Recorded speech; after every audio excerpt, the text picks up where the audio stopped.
Good evening, ladies and gentlemen. Welcome to the Marcio Show, and we are coming to you live from Barbados. You see, with the Barbados flag in my hand, blowing in the wind, blowing in the wind, and you just heard the national anthem of Barbados. What a pleasure it is for us to come to you live tonight from this wonderful place. It's a gem in the Caribbean. Yes, Jamaica is beautiful too. All the Caribbean islands are beautiful, but there's something special about Barbados, and they know who you are. God bless everybody who's joined. I can say Happy New Year.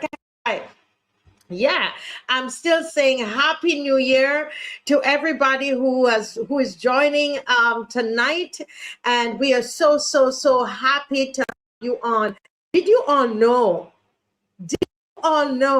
that for the entire year of 2025, the Marcia Week Show, with all the panelists and you viewers, we had over 7 million views?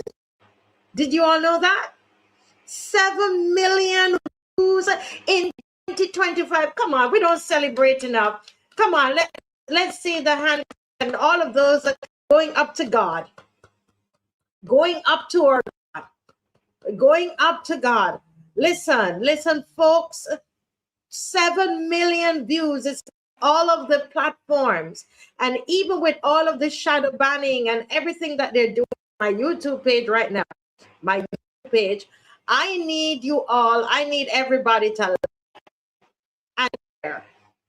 like and share. We don't seem to be able to move the likes up as you know. Sometimes we'll have over 1,000 people watching and 200 likes. So we need you to do that. When you do that, you are speaking to the algorithm. You are saying that even though people are, they are reporting the page for whatever reason they make up, the point is that you like it, right? So it can't be that bad. And so it's algorithm, it's what it is. So you've got to let them know when you say I like it, then that is what the algorithm understand that it's a computer. All right. So but if they keep reporting it, that's what YouTube does. It's just that it puts it really way down and people can't find it. So people are messaging me and said, Marcia, I'm not able to find you on YouTube. And in some instances, my subscribers are not being informed that I'm on. So we need you to help with that. Okay? You, everybody, if you in this is the time, because sometimes you really get into the content and you are not, liking, you don't want to stop what you're doing. But I need you to do that. Dave, are we the sound? We want to try to and see if that works. The Marcia Week Show. It's the Marcia Week Show. From Barbados to Africa, voices unite. Educate minds, elevate sight. It's the Marcia Week Show. It's the Marcia Week Show. From Barbados to Africa, voices unite. Educate minds, elevate sight.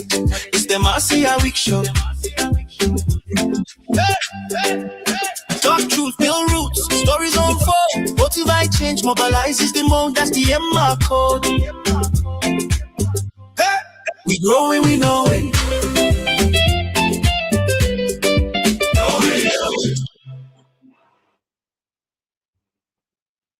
A week show. It's the Marcia Week Show. From Barbados to Africa, voices unite. Educate minds, elevate sight. It's the Marcia Week Show. It's the Marcia Week Show. From Barbados to Africa, voices unite. Educate minds, elevate sight. It's the Marcia Week Show. Talk truth, build roots, stories unfold. Motivate change, mobilize is the mode, that's the MR. Hey, we growing, we know it.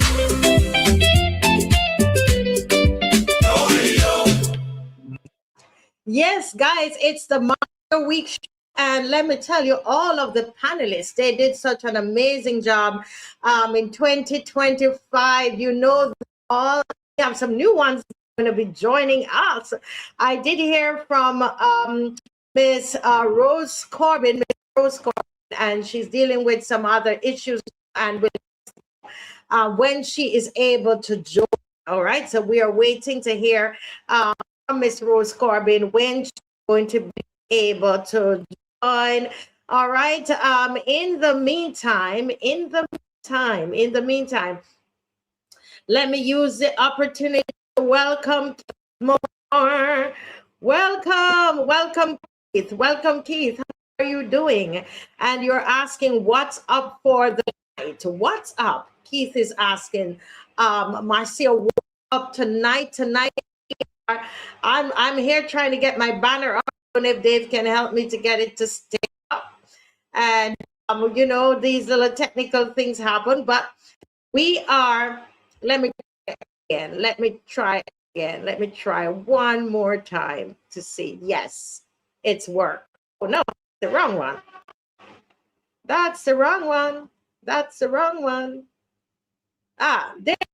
Prison in crisis. So we have that story to tell you later in the show.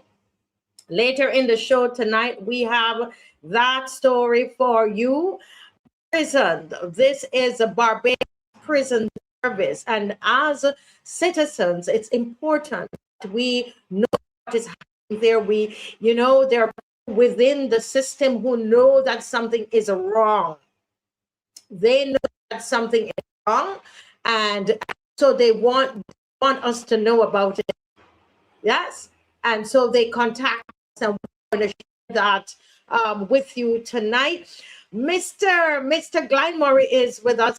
He's going to be talking about some of what's happening in the BLP with the nominations that are happening. So he's going to come on for 8 o'clock to talk about that. Zeke will be joining me. I'm hoping that he does, because we're going to talk about QEH. We're going to talk about the QEH, to some of the horror stories. I'm gonna read some of the horror stories, just some of them tonight, and debunk some of what went out. Sent the press release.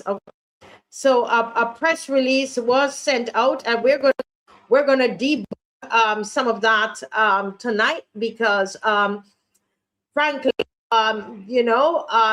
some parts of that's not really true. They're trying to put a little wool. They're trying to put wool over your eyes. Okay, that's what's happening. But let me just. So we have a show. We're going to talk about Savvy, because people are still thinking that Savvy does not own the property.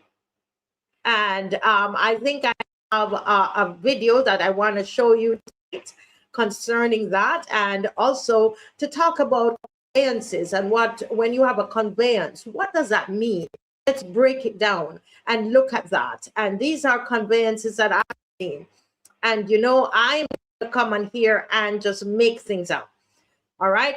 I'm going to do my due diligence and do my best in bringing whatever I can to you, and hope, and try to do the work before I bring it to you, the research, and because my aim is to bring truth to you. If I am wrong, that's okay. I can say, you know what? This part of what I said was wrong, or all of it is wrong. I misunderstood. All right. So I'm going to do that for you tonight. But in the meantime, before we get, let me just welcome Mavis Lashley, Keith Moore. I think I only mentioned your name, but Keith Moore from 417. Mavis Lashley, good evening. And Mavis Lashley, share. Thank you, Mavis, for helping us to get to 7 million views for the end of the year. Judy Jilts, good night, Jilts. Good night. I want to thank you for yesterday. You had such wonderful points to make yesterday, and we want to thank you for joining. Thank you for joining. Marva Hunt, good evening. Carol, good evening. Anna, good evening. Teroni Hall, good evening, and it was great to see you. Matthew B, great to see you as well. How many of you believe that we need to do more of these shows, those kinds of shows where we have that roadside parliament on Sunday evenings? How many of you are willing, think that that's a good idea? To go out Sunday evenings, your week show is on the road, and then we bring it to you. But what do you think about the format we had yesterday? And we had a round table, and we sit down and talk. It's a relaxed environment. What do you all think about that? Yeah, Joe. Let me see some comments in the comment section. Yeah, take a look at that again. Dave, you want to play a little bit of it, Dave? You could go ahead. And we're at Savvy on the Bay. Beautiful surroundings, isn't it? Very beautiful. We're going to talk about that a little later. I am Marcia Weeks, and I am the producer and host of the Marcia Weeks Show. And everybody can introduce themselves. And I know you guys, you've been on the marches, etc. We're gonna just go around this. This is our parliament today. Okay, we are at parliament today, right? Savvy on the Bay. And so over there, can you introduce? My name is Kat. You can use it if you want to. My name is Kathy. My name is Angela Scott. My name is Victor Lewis, Mr. Joe's River. My name is Cleveland Ennis. My name is Jones, the lady that had a stroke, and thank to my creator and back on God. All right. Thank God. Amen. And amen also. Yes. Beautiful afternoon.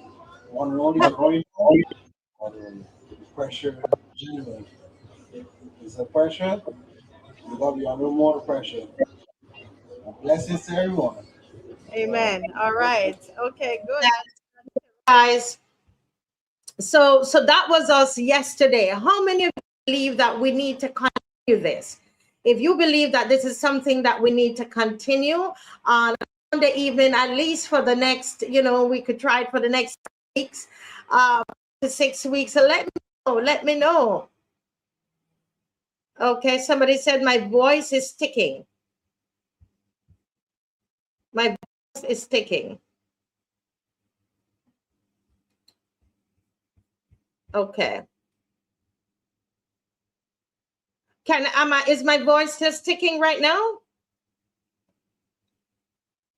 Can you type and let me know? That's how we're going to know. Is my voice still sticking right now?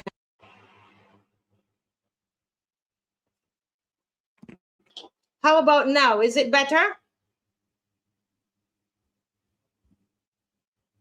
Yes, I keep talking.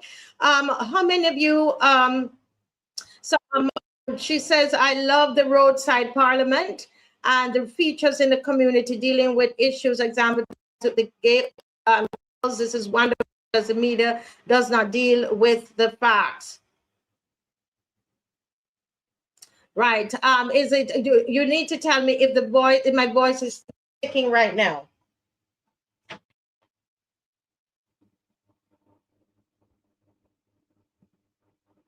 Still sticking. Okay, so what I'm going to do, I'm going to Dave, if you could play about previewing the song from Michelle.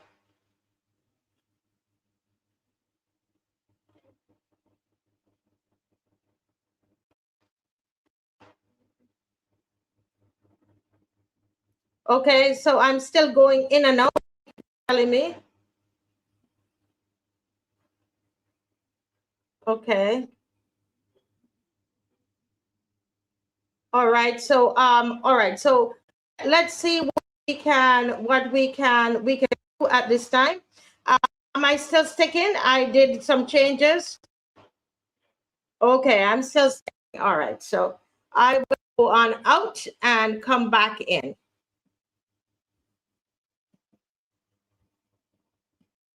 March, we are march, march, march, march, we are march, march, march. Now we are marching on to progress. Time come sound the alarm, and we don't care what the BLP say or what they say we are.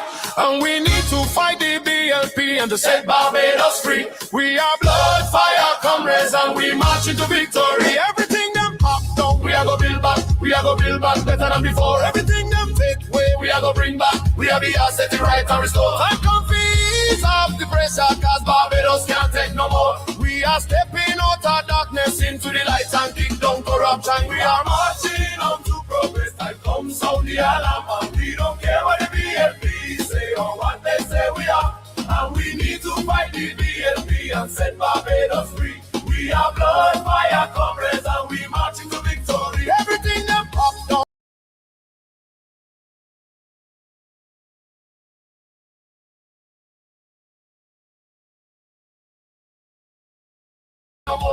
We are stepping out of darkness into the light and kick down corruption door. Dig it down, dig it down, dig it down, dig it down, dig it down. March, free a march, dig it down, dig it down, dig it down, dig it down, dig it down, dig it down. March, free a march. Hey, hey, hey, hey, hey. March, free a march. Hey, hey, hey, hey, hey, hey. March, free a march. Marching on to progress. Time come sound the alarm, and we don't care what the BLP say or what they say we are. And we need to fight the BNP and set Barbados free. We are blood, fire, comrades, and we march into victory.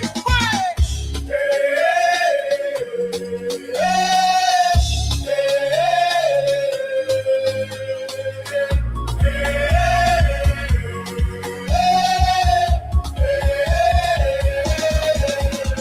March, we are march, march, march, march, march, we are march, march, march, march, march, we are march, march, march, march, march, we are march, march, march, march, We are marching on to progress time. Come sound the alarm, and we don't care what the BLP say or what they say we are. And we need to fight the BLP and set Barbados free. We are blood, fire, comrades, and we march into victory. All right. All right. Am I speaking? Good evening again, everybody. Yes, I'm speaking. You clearly landed. Yes, the disclaimer is Anna. You guys are so wonderful. Thank you. Normally it comes on by everything is just behaving very friendly today. I'm not sure. Can you tell me quickly? Yes, and Dave can know I can hear you. It's too loud in the back there, Dave. Richard said yes, Marcia, the show it's still sticking. Wow, I'm not sure what to do. I am not sure what to do, guys. We have to get it fixed. So you've got to hang in there with us. I'm not sure there's a it's sticking. Okay, so we're going to go back and do whatever we can do. You know, we're not going to give up, right? You know that. So we're going to go back and do all what Dave will play some music. Dave, yes. Dave will play some music while we go out, and we do everything that we can do to resolve this. All right. So let's get that down. Okay, guys. All right. See you soon. Dave, let me wait and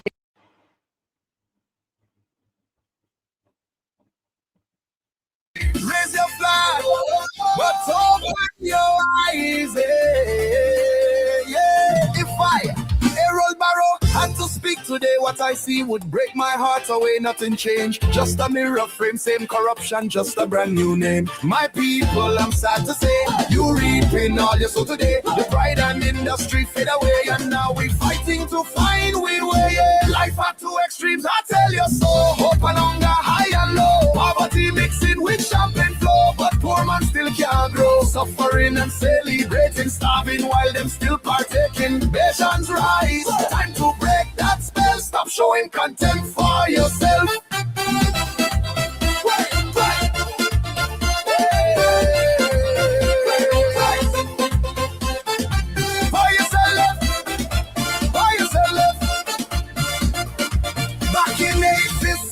To say you can't change when thieves lead the way. Corruption sweet when give us pay, and government take what poor man lay. Taxation high like mountain peak, while schools and roads still spring a leak. Them flying high, them living sleek, but poor man vice still 2 weeks. So tell me now, who you blaming?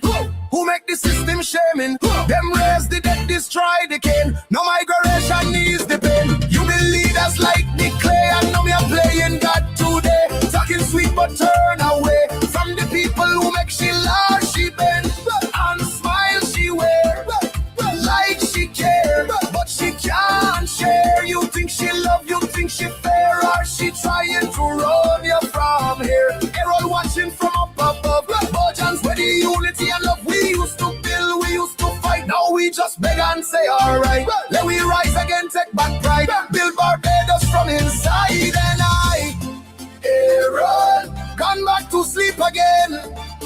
Errol, but I pray next time I wake, my people go rise, rise, I say. Bimshar still alive.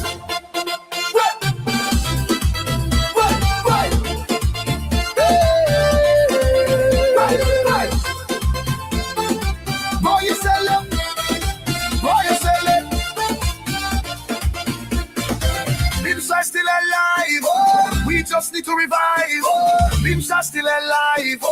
We just need to revive. March, we are march, march, march, march, we are march, march, march. Cause we are marching on to progress time. Come sound the alarm, and we don't care what the BLP say or what they say we are. And we need to fight the BLP and to set Barbados free. We are blood, fire, comrades, and we march into victory. Everything them pop down, we are go build back. We are go build back better than before. Everything them take away, we are gonna bring back. We are the asset to right and restore. Time come ease off the pressure, cause Barbados can't take no more. We are stepping out of darkness into the light and kick down corruption. We are marching on to progress. Time comes sound the alarm, and we don't care what the BLP say or what they say we are. And we need to fight the BLP and set Barbados free. We are blood, fire, comrades, and we marching to victory. Everything them pop down, we are gonna build back. We are gonna build back better than before. Everything them take away, we are gonna bring back. We are the asset to right and restore. Time come ease off the pressure, cause Barbados can't take no more. We are stepping out of darkness into the light and kick down corruption door. Dig it down, dig it down, dig it down, dig it down, dig it down. March free, man, dig it down, dig it down, dig it down, dig it down, dig it down, dig it down. Yes, so let's try again. Let's try again, guys.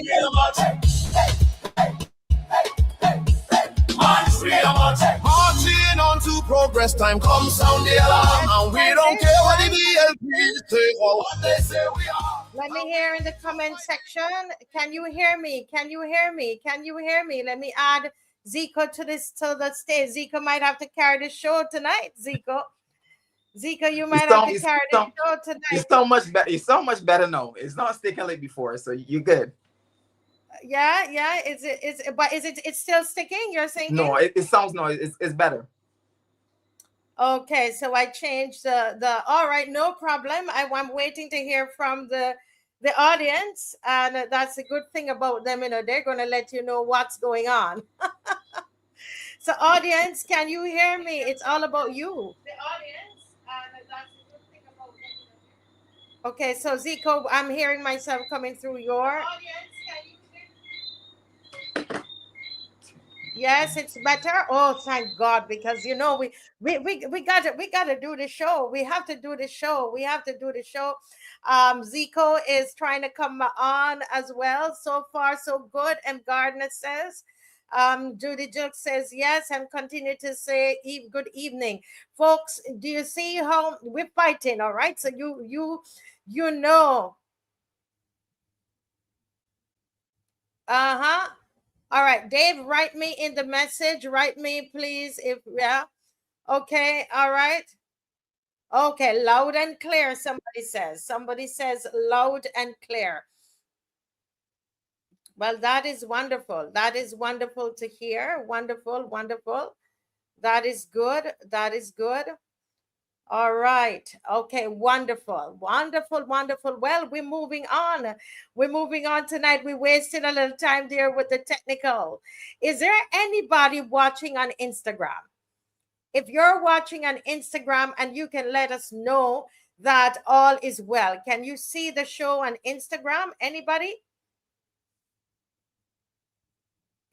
Anybody watching on Instagram? We are trying a thing over there.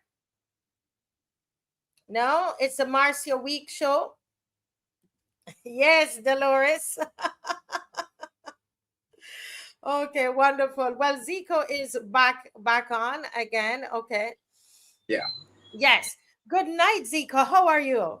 Good night, loyal opposition. I'm doing much better tonight. Thank you. Listen, we need to tell. You remember you had the flu as well. Yes. Yeah, that horrible flu. And for those that want those to know right now, I am telling you all, Marcia scarred me. Like, it had the plague. Listen. Hola. What you telling the people about me there? I had leprosy. You should see it. You should run in. You see, she should run in from a distance. Look. Wow. Yeah. I didn't know. I've made up my mind. I'm not catching that thing. I've got the work of God to do, and I ain't catching that. So when you came to, I was so happy to see you though when you came to Saturday on Friday. But then my head started to say, hold a minute, is he better? Is Zico better? That's the at first I was saying, yeah, and I was ready to hug you, and then I said, I said, you stay out there. I'm not hugging you tonight. It's not easy though. I won't want it from the worst enemy. It's nothing nice. It's nothing nice at all. Well, you know, I mean, it was, also, Mr. Help me, Dave, Mr. Joe's River, right? He came as well yesterday, and I hadn't seen him in so long. But I heard from him he wasn't well. That is Victor Lewis. He wasn't well. And so when he came, I said, Victor, and he came and sat right beside me. I said, oh, Lord. So, today I was on my, all my health stuff, every bush I am taking, I don't want to catch that thing at all.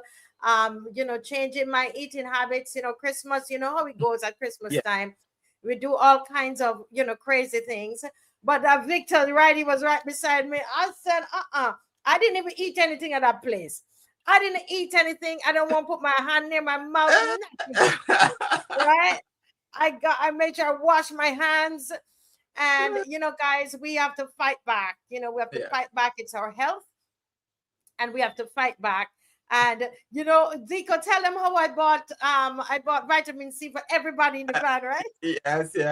Listen, she's not playing with it. She means she must not get sick. I don't blame you.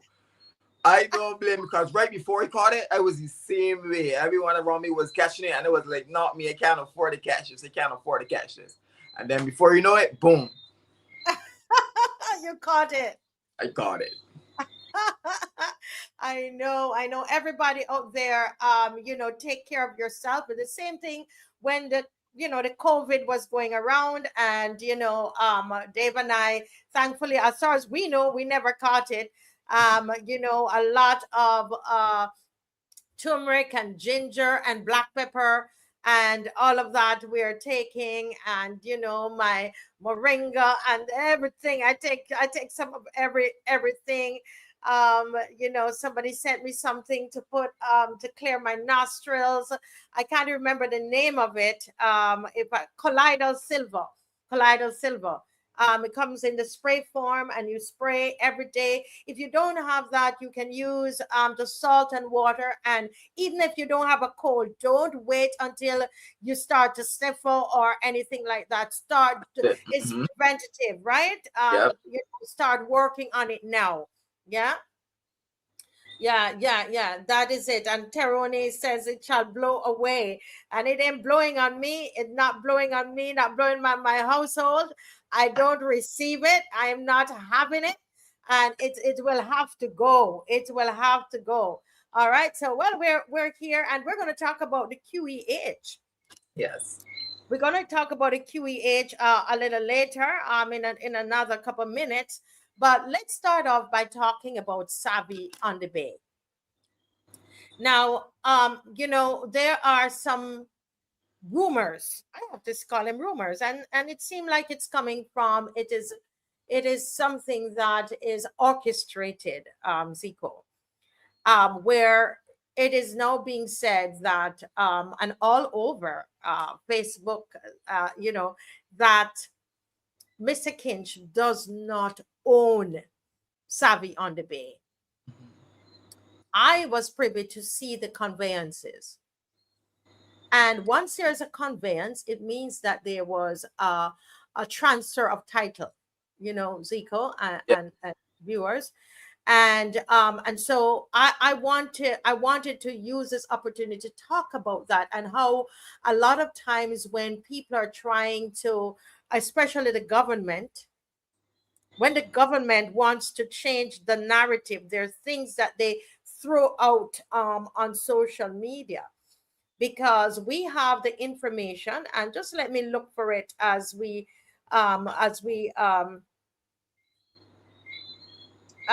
continue the conversation here. Zico, and but Zico, while I look for this information, can you talk a little bit about how narratives are changed, and why is it important? The government thinks it's important to throw things out. Sometimes they use even influencers to put things out there. Talk a little bit about that, Zico.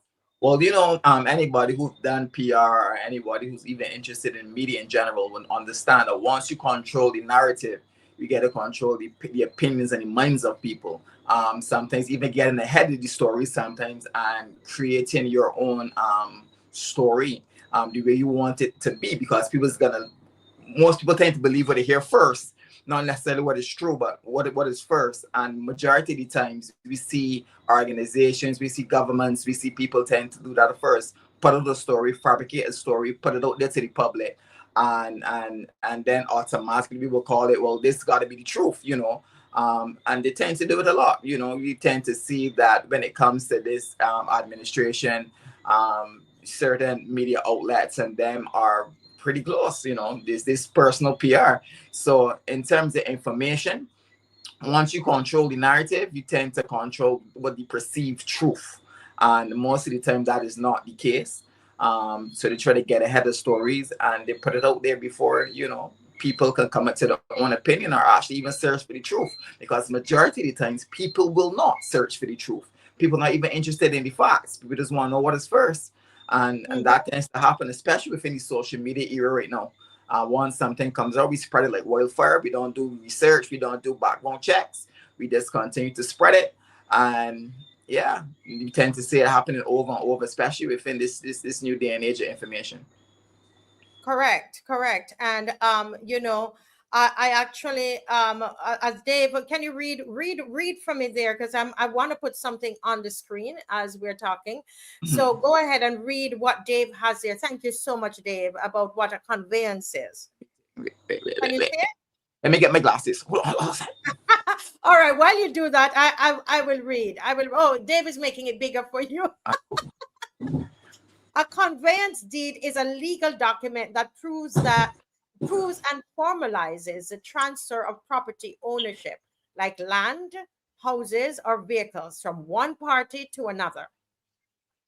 That's what we do on this show. We're going to educate on this show, right? It's important. Education is important because there is no way they could possess a conveyance if it is that they don't own the property. So the propaganda and the outright lies that are out there, we're going to attack those on this show. We're going to speak the truth on this show. All right? Very, very important. So we see that this is what it is. And I'm telling you that the conveyance exists. And I am working. Yeah. I just want to put that up on go ahead, Zico. Go ahead.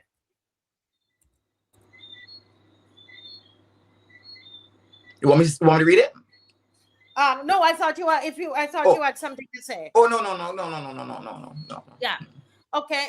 So guys, I'm working on, I want to put this up, and really sorry about that I'm doing this but it's live TV. And we didn't get a chance to put this up before, but I think, you know, because in the spirit of truth. Okay, so the conveyance was dated December 31st, 2019, between Barbados Tourism Investment Inc., who is a vendor, and Savoy Developments Barbados, who is a purchaser, right? Very important that we understand that.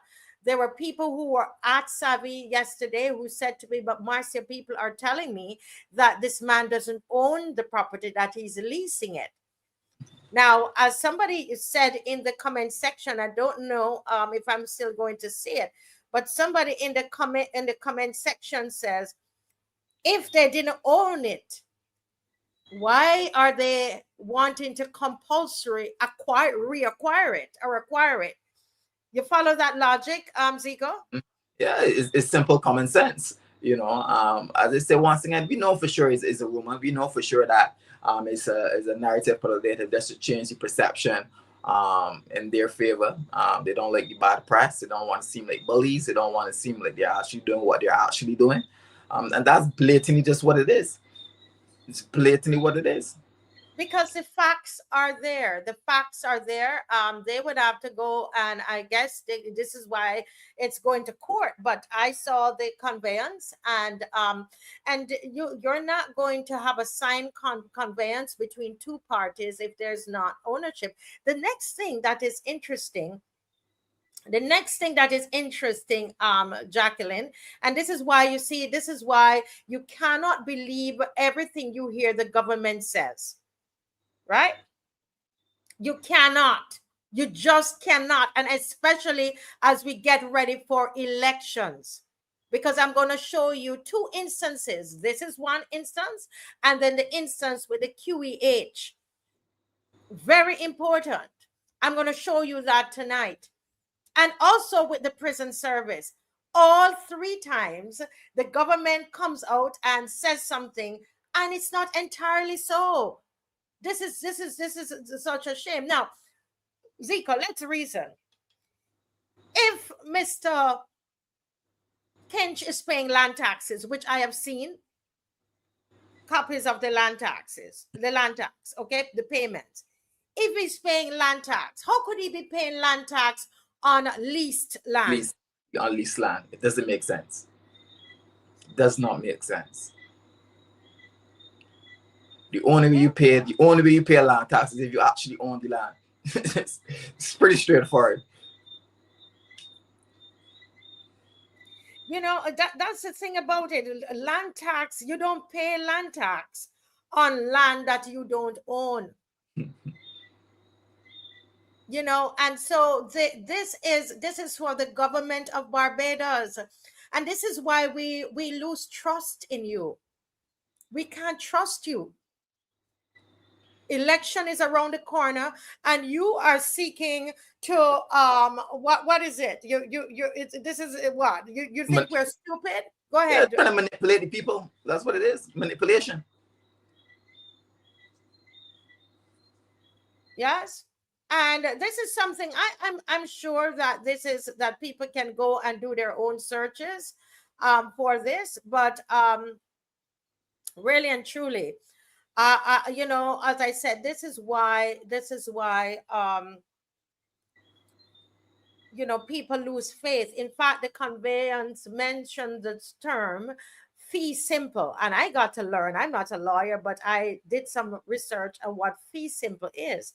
And fee simple is the strongest form of private land ownership, because it says that it uses the key legal language that the vendor conveys the land to be held by the purchaser in fee simple. Fee simple is the strongest form of private land ownership. A lessee does not receive a conveyance. If Savoy Development holds this fee simple title to this piece of land, then the government can't treat that specific piece of land as a government land. And this is what Chris Gibbs says, that is always government land. Not true. Because then government would not need to rely on compulsory acquisition if it wants it back.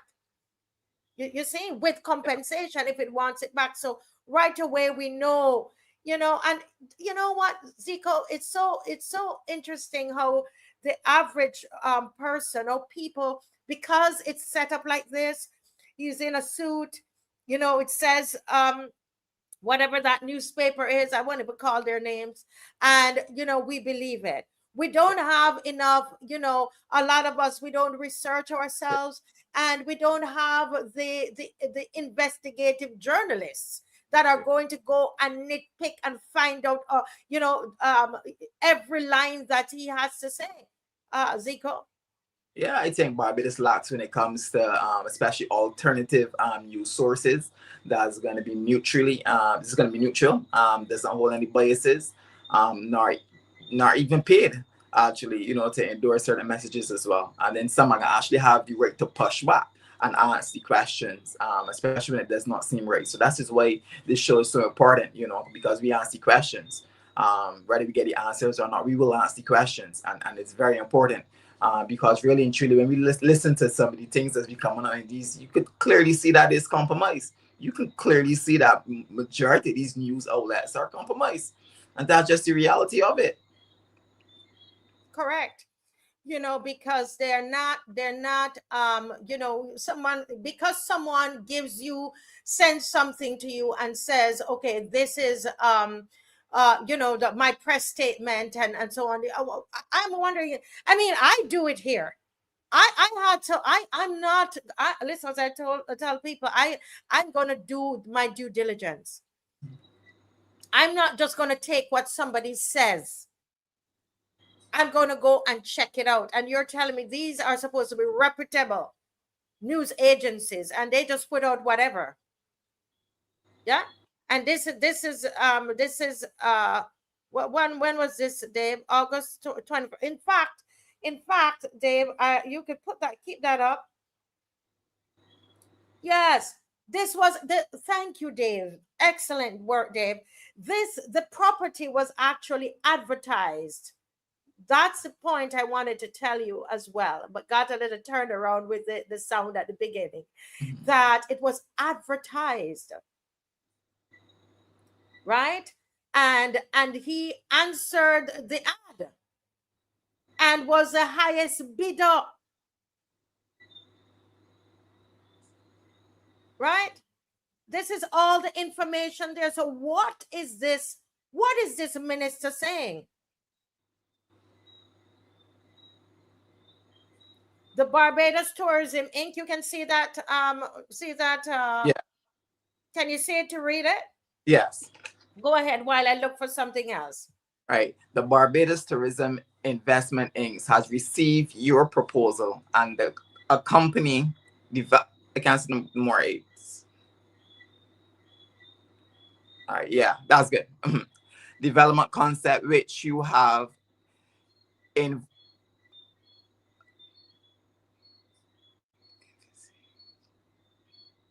Yeah, you're having some difficulty seeing it. So Yes. the Barbados Tourism Inc. Investment Inc. has received your proposal and the accompanying development concept which you have envisaged for these properties. We believe that your plan, should it come to fruition, would enhance the tourism product offering in the Bay Street corridor, which form a part of historic Bridgetown and its garrison, which has been designated World Heritage status. On December 14th, Mr. Kinch paid his deposit. On May 4th, the agreement was recorded. And I mean, this, oh my goodness, this is an amazing piece of document. This is an amazing piece of document. And did the minister not see this document? Listen, this is very serious. And this is why I say to us, everything that they tell you, right? Everything that they tell you, you really have to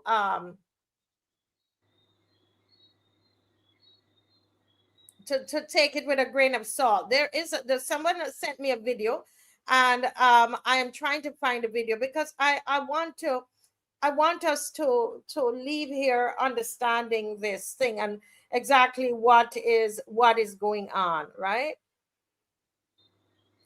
And I'm just trying to find it, and I'm going to find it tonight and get Dave to actually play it. Okay, just hang on, folks. Go right ahead, Zico. Yeah. Yeah, okay. Read what's on the screen, guys.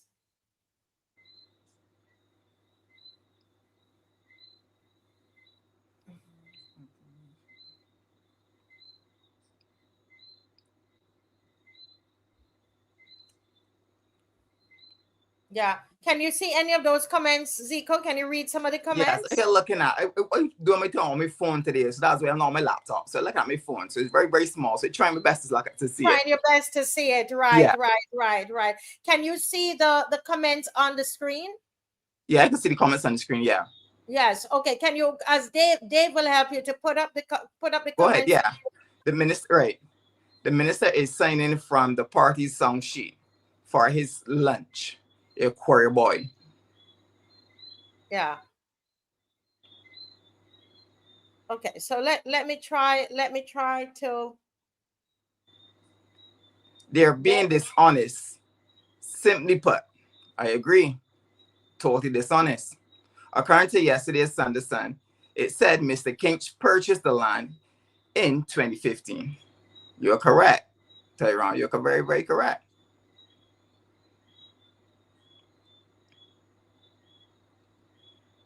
All right. I don't, Marcy. They have been caught out too many times. They do not have the right qualities to be leaders. Exactly. They lack integrity. They lack honesty. I do agree. The government talks half truths all the time. Denisha Ford, you're correct. The government feel that Bajans have no sense. Clearly, they're getting away with it. We've lost touch with you. A lying government you can't trust.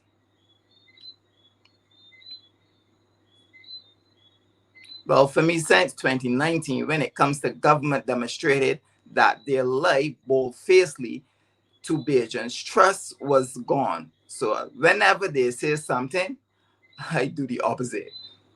You better. If he was not the owner, they would have gotten their lawyers to remove him from the property ever since. Like how they did with the persons who were in the arrays. Exactly, and occupied the government estate. Exactly, which is simple. Anybody with common sense can look at that and realize that if it wasn't his, they would have even taken the property away. Simple as that. Forget the archives half. It's true. Forget the archives half burned down. Only certain places in Barbados, landfills and ownership get burned. Not the country. Yes. I don't trust this government as far as they can throw. And that isn't very far. And that is sad. But you can't trust your own government. In my opinion, I believe they do not want certain locals on a beachfront property. And I think this is it right here. This comment, I believe. Yes, definitely. I believe this is basically it right here. Only certain people can get it.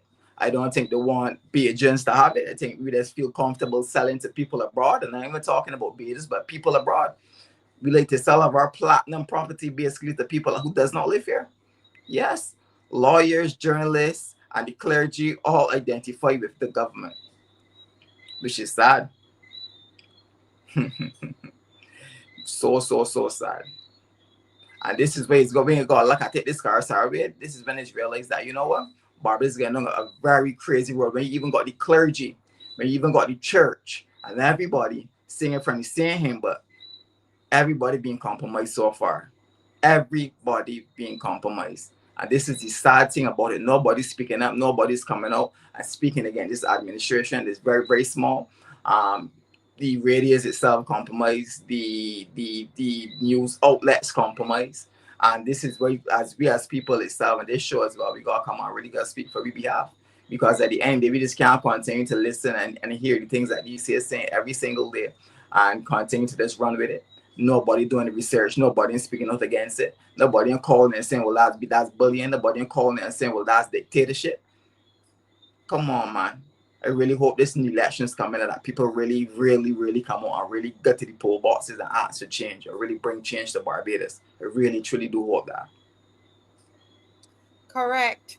And as Pedro is saying here, that Mr. Kinch probably ain't dancing, you know, with, I don't know what he's saying. You wait, no, Yes? Okay. So, folks, I was trying to get that video to you, but, you know, we will have some more time to work on it and to get it to you because I want you to understand what is going on here. Yeah. Very, very important. And, you know, someone sent me something about the